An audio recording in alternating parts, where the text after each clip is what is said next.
प्रतीक sir, और आज हम बातें करेंगे बच्चों 3 things to do to succeed in NEET पर। बच्चों, इस मैराथन की तैयारी आप पिछले 1 साल से कर रहे हैं। जिस पेपर के लिए आप पिछले 1 साल से अपना दिन रात पूरा समय पूरी मेहनत लगा रहे हैं, वो पेपर अब बस आपके पास आ चुका है। केवल 2 महीने की दूरी है। 2-2.5 महीने बाद आप अपने MBBS बनने के सपने को, डॉक्टर बनने के सपने को पूरा करेंगे। इस पेपर में सक्सेसफुल होंगे।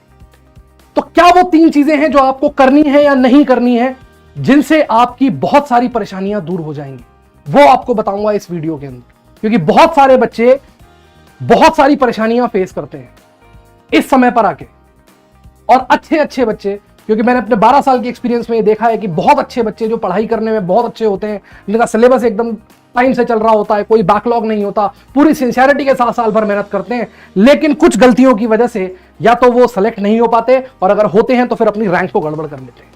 तो वो 3 बातें जो बहुत जरूरी हैं किसी भी स्ट्रैटेजी, किसी भी प्लानर से, किसी भी शेड्यूलिंग से, किसी भी तरीके को फॉलो करने से ज्यादा जरूरी है ये 3 बातों को फॉलो करना। क्योंकि ये 3 बातें अगर बैक ऑफ द माइंड आपने बिठा ली तो इस बात की गारंटी मैं आपको देता हूं कि आपको सक्सेसफुल होने से कोई रोक नहीं सकता।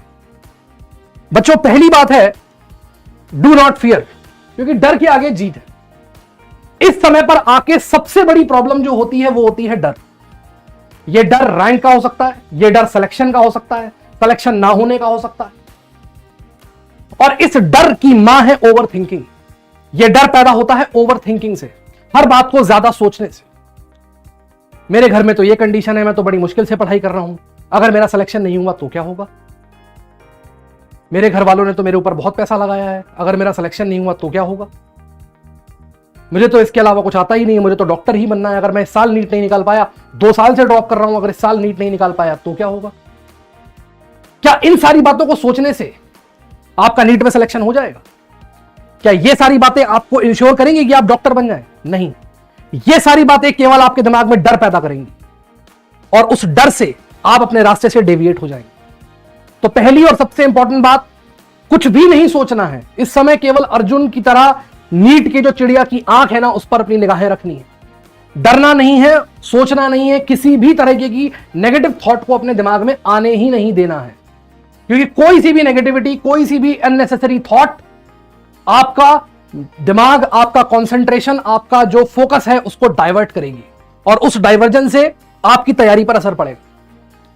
अगर आपने ये बात ठान ली है, देखिए ये बात समझ लीजिए कि जितने भी लोग तैयारी कर रहे हैं, जो 15 लाख में 15 लाख बच्चे देने जा रहे हैं पेपर, सारे के सारों की कंडीशंस ऑलमोस्ट एक जैसी है। दर्द इस दुनिया में हर किसी का एक जैसा है। दर्द इस दुनिया में हर किसी का एक जैसा है। बस कोई हताश होकर बिखर जाता है और कोई संघर्ष करके निखर जाता है। तो ये वक्त बिखरने का नहीं है, ये वक्त निखरने का है। और निखरेंगे आप तभी जब अपने दिमाग से फालतू की सोचों को दूर करेंगे। क्योंकि ये वो वक्त है जहां पर आपको अपनी तैयारी पर फोकस करना है। अपनी तैयारी के लास्ट लैप में हैं आप, आपको अपने सिलेक्शन पर फोकस करना है। अपनी जी जान दिमाग सब कुछ झोंक देना है। और इस समय अगर आपको इस बात का डर हो गया कि सिलेक्शन नहीं हुआ तो क्या होगा, तो वो डर आपकी तैयारी के लिए फ्रूटफुल नहीं होगा, बहुत खतरनाक होगा। नहीं होगा तो क्या होगा देख लेंगे, वो भी देखेंगे। जैसे अब तक जिए हैं, कुछ ना कुछ तो अच्छा कर ही लेंगे ना। मेहनत करना तो सीख ही गए, उस मेहनत से कुछ ना कुछ अच्छा कर लेंगे। नहीं होगा तो क्या होगा, जिंदगी थोड़ा खत्म हो जाएगी। लेकिन हम ये सोचे ही क्योंकि नहीं होगा तो क्या होगा। इस समय तो बस ये सोचो कि अगर हमारा नहीं होगा तो किसका होगा। अगर हमारा नहीं होगा तो किसका होगा। हमने इतनी मेहनत करी है, इतनी पढ़ाई करी है, अपना समय दिया है, अपना वक्त दिया है, अपने शरीर को घिसा है, हाथ पैर धुने हैं, हमारा नहीं होगा तो किसका होगा। इतना खौफ क्यों है? इतना खौफ क्यों है? इतनी अगर मगर किस बात की है? इतना खौफ किस बात का है? इतनी अगर मगर क्यों है? जीतने की है दिल में तमन्ना, तो फिर हार का डर क्यों है?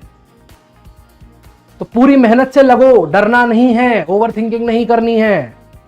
क्योंकि डर जो है ना बड़ा खतरनाक है। और याद रखो, डर के आगे जीत है। तो जीतना है तो डर से पार पाना पड़ेगा, डर को दिमाग से हटाना पड़ेगा। दूसरा काम जो बच्चों करना है, चेंज योर पर्सपेक्टिव। नजरिया बदलो, नजारे अपने आप बदल जाएंगे यार। बहुत सारे बच्चों के मैसेजेस मुझे मिलते हैं, बहुत सारे बच्चे बात करते हैं, बताते हैं सर हमारे तो टेस्ट में 450 मार्क्स ही आ रहे हैं, सिलेक्शन तो 600 मार्क्स पे होगा, 620 मार्क्स पे होगा, हम तो सर 500 पर ही अटक जाते हैं। पिछली बार सर हमारे 500 ही मार्क्स आए थे, क्या हम 620 मार्क्स ला पाएंगे? क्या हमारा सिलेक्शन हो पाएगा? बेटा बात केवल नजरिए की है, देखने के तरीके की बात है और कोई बात नहीं। केवल देखने के तरीके की बात है चीज को। तुम्हें लगता है कि तुम्हें 620 नंबर की फाइट मारनी है, मैं तुमसे कहता हूं अगर आज तुम टेस्ट में 500 नंबर पर बैठे हो तो तुम्हारी फाइट केवल 120 नंबर की है। क्या तुम 2 महीने में 120 नंबर नहीं बढ़ा सकते? 120 को 5 से डिवाइड करता हूं, 24 क्वेश्चन बनते हैं। क्या तुम 24 क्वेश्चन सही नहीं कर सकते? 24 questions only out of 180 to 100 questions जो आने वाले हैं, उसमें से केवल 24 क्वेश्चन एक्स्ट्रा सही करने हैं, केवल 10% एक्स्ट्रा एफर्ट मारना है। क्या नहीं मार सकते? क्या अपनी तैयारी को इस लेवल पर एलिवेट नहीं कर सकते? और अगर नहीं कर सकते तो कोई हक नहीं है तुम्हें डॉक्टर बनने का। नहीं कर सकते तो कोई हक नहीं है तुम्हें डॉक्टर बनने का, क्योंकि डॉक्टर वो प्रोफेशन है जिसमें हर दिन हर वक्त एक नया चैलेंज है। हर बीमार पहले से अलग, हर बीमारी की जड़ पहले से अलग।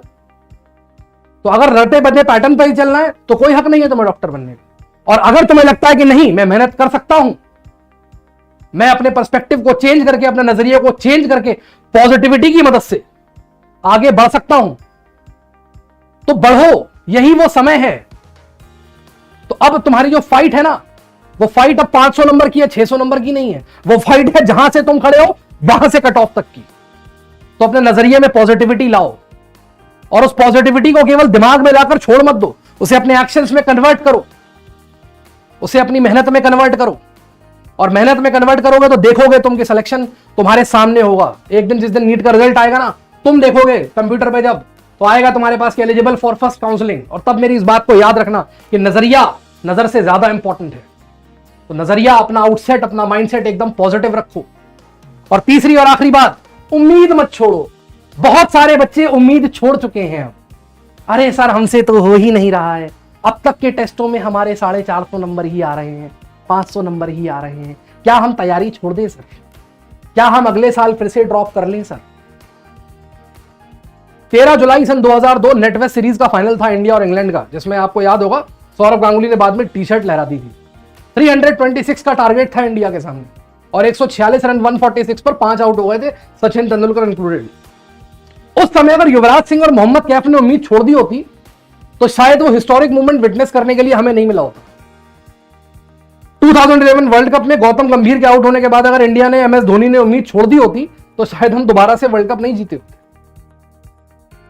तो उम्मीद का दामन साथ में, उम्मीद का दामन थाम के चलना है भाई, क्योंकि अगर उम्मीद है तो ही मेहनत करने का मोटिवेशन आएगा। जिस व्यक्ति ने यह सोच लिया कि मुझसे नहीं होगा, उससे नहीं होगा, यह सच्चाई है। उस मुसाफिर का सफर कभी पूरा हो ही नहीं सकता जो रास्ते से ज्यादा रास्ते के कंकड़ों पर ध्यान देता है। तो उम्मीद बहुत जरूरी है, होप बहुत जरूरी है, मोटिवेशन बहुत जरूरी है।